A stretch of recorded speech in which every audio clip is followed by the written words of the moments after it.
demonstra que, apesar de que o Papa, na época da obscuridade intelectual, ele conseguiu, porque a fase ainda era que miúda, mas isso não vai impossibilitar de que ele volte de novamente a assumir o poder numa época de tanta vantagem intelectual como a nossa.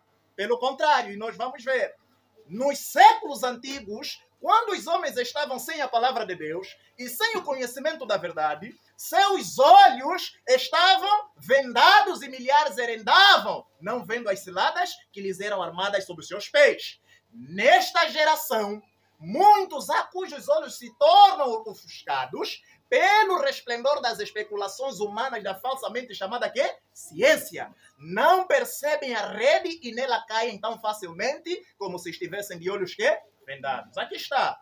É o intuito de Deus que as faculdades intelectuais do homem sejam tidas em conta de um dom, como um dom proveniente de seu Criador. E ou seja, empregando-a no serviço da verdade e da justiça. Quer dizer, Deus é que deu o quê? A inteligência. E aqueles que são praticamente detentores dessa dádiva, em vez deles pegarem a inteligência como uma ferramenta para atacar quem? O que o doou. Pelo contrário, eles tinham que pegar essa ferramenta para exaltar quem?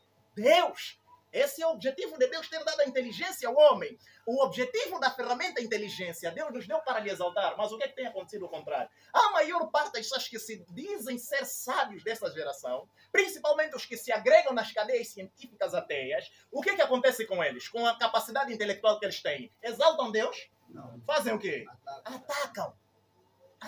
Praticamente fazem o quê? Subvertem. Sabem quem é o pai da subversão? O pai da subversão de valores, Lúcifer. Ele é o mestre da subversão de valores.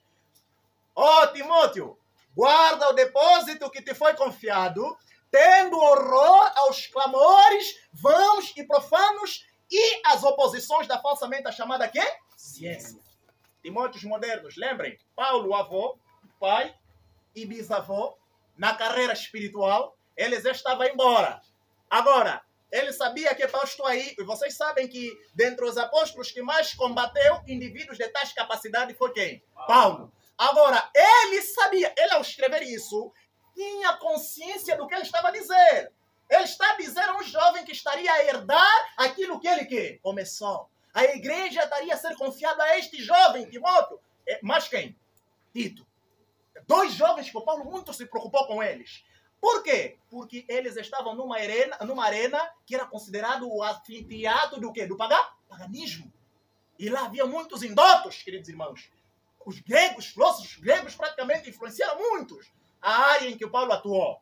Agora, Paulo preocupou-se com a igreja. Por quê? Porque ele sabia que muitos poderiam quê? Entrar. Paulo se preocupou. Paulo estava a ver que essas filosofias, a filosofia gnóstica e outras mais filosofias estariam a introduzir-se aonde? Dentro. Qual é a base?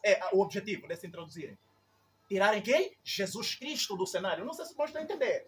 Tirar Jesus da equação, irmãos. Tirar Jesus da equação. Esse era o objetivo. Paulo se preocupou. Agora disse, Timóteo, afasta-se. Quem são os Timóteos modernos? Somos nós. Essa advertência é para nós. Amém, irmãos? Amém. Essa advertência é para nós. A qual, professando-a, alguns fizeram o quê? Naufragaram aonde? Na fé.